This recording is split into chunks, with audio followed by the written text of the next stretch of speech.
తిరుపతి జిల్లా గోవర్ధనపురంలో బీజేపీ రాజకీయ సందడి నెలకొంది. మన ఊరు మన జెండా కార్యక్రమంలో భాగంగా పార్టీ రాష్ట్ర అధ్యక్షుడు పివిఎన్ మాధవ్ బీజేపీ జెండాను ఆవిష్కరించారు. కేంద్రంలోని ఎన్డీఏ ప్రభుత్వ అభివృద్ధి పథకాలను ప్రతి గ్రామానికి చేరవేయటమే లక్ష్యంగా ఈ కార్యక్రమం నిర్వహించారు. గ్రామీణ భారతమే దేశ అభివృద్ధికి పునాది అని, కార్యకర్తలు సేవకులుగా ప్రజల్లోకి వెళ్లాలని మాధవ్ పిలుపునిచ్చారు. ఈ కార్యక్రమంలో బీజేపీ అగ్రనేతలతో పాటు టీడీపీ నేతలు కూడా పాల్గొని రాజకీయ సమన్వయాన్ని చాటారు.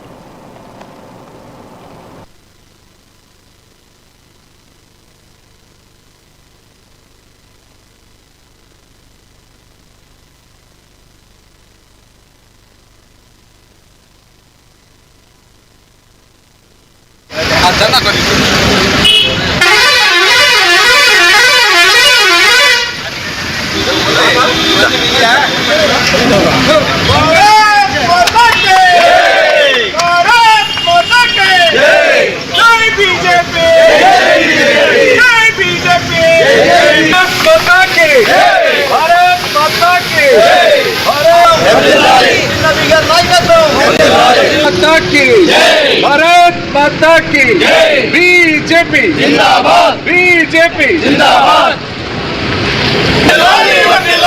भारतीय जनता पार्टी शिक्षण कार्यक्रम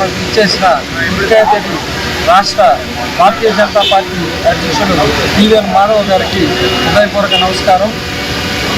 శిక్షణ కార్యక్రమం అనంతరం జెండా ఎగరవేయాలని చెప్పని జిల్లా అధ్యక్షులు సామాజిక గారు ఈరోజు పార్టీ జెండాని ఎగరవేయడం చాలా సంతోషంగా ఉంది. అదేవిధంగా పశ్చిమ బెంగాల్లో భారతీయ జనతా పార్టీ అధికారంలోకి రావడం చాలా సంతోషకరమైన విషయం. ఇవాళ మనందరికీ కూడా మన ఊరు మన జెండా కార్యక్రమంలో భాగంగా మన జెండా ఎగరేసాం.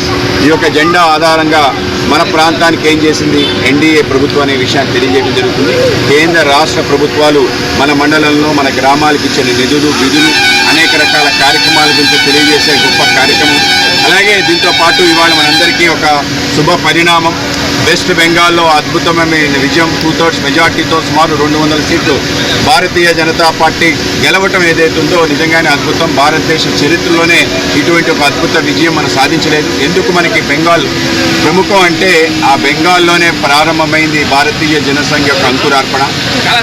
డాక్టర్ శ్యామ్ ప్రసాద్ ముఖర్జీ మొదటిసారి ఒక సీటు గెలిచామంటే అది కలకత్తాలో వెస్ట్ బెంగాల్లో గెలిచాం. ఏ ప్రాంతం నుంచి అయితే శ్యామ్ ప్రసాద్ ముఖర్జీ రిప్రజెంట్ చేస్తున్నారో ఆ ప్రాంతాన్ని మనం కైవసం చేసుకోవడం, స్వతంత్రం వచ్చిన తర్వాత మొదటిసారి వెస్ట్ బెంగాల్ గెలవటం ఏదైతుందో మన కార్యకర్తలందరికీ ఒక భావోద్రేక ఆ యొక్క క్షణాన్ని మనం అనుభవిస్తూ ఇవాళ వరదయ పాలనలో మన కార్యక్రమం జరిగిన తర్వాత జెండా వందనం సందర్భంలో మన అందరం కూడా తప్పనిసరిగా పెద్ద ఎత్తున సంబరాలు చేసుకోవాలి.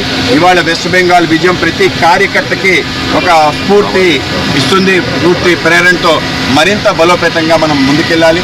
దేశం మన యొక్క కూటమి ప్రభుత్వం ముందుకెళ్లాలని ఎన్డీఏ ప్రభుత్వం ఆధ్వర్యంలో అనేక అద్భుతాలు జరగాలని కోరుకుంటారు. కనుక మనందరం కూడా కలిసి అనేక రకాల కార్యక్రమాలు చేసే విధంగా అడుగులు వేయాలని చెప్పి ఈ సందర్భంగా ప్రతి కార్యకర్తకి అభినందన తెలియజేస్తున్నాం.